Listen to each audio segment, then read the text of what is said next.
Welcome to the 2-Minute Update. The Fort Collins Area Chamber is pleased to provide you with a quick download on what's happening with City Council each week.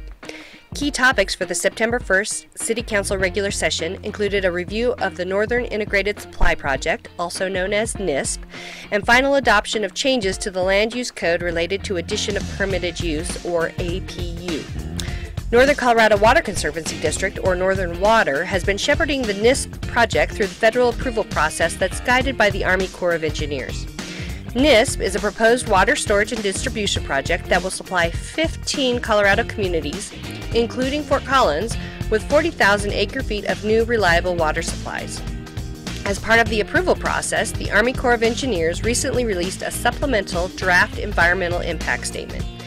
City staff reviewed the 1,500-page document in depth and, while encouraged by some changes in the statement, recommended that Council oppose the project as currently described and proposed. Key concerns centered on water quality degradation, an inadequate mitigation plan, and flawed analysis throughout the impact statement. After extensive public comment, the Council followed the lead of their staff and will forward comments opposing the project to the Army Corps.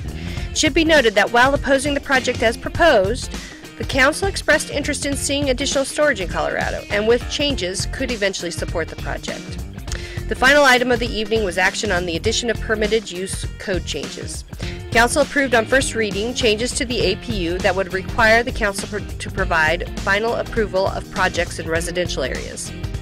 This second reading, which was delayed for almost 2 months, allowed staff to rework alternatives for Council consideration. The final changes adopted by the Council require the Planning and Zoning Board to make a decision on a development plan, while forwarding to Council a recommendation on the APU. Council then makes a final decision on the APU. These code changes impact the 8 residential zone districts in the city. While not ideal, these changes do keep the opportunity for APU intact, something that's vital as we continue to redevelop our community. That's it for the September 1 regular session. Have a great Labor Day holiday, and we'll see you next week for the next edition of the 2-Minute Update. Created using Powtoon.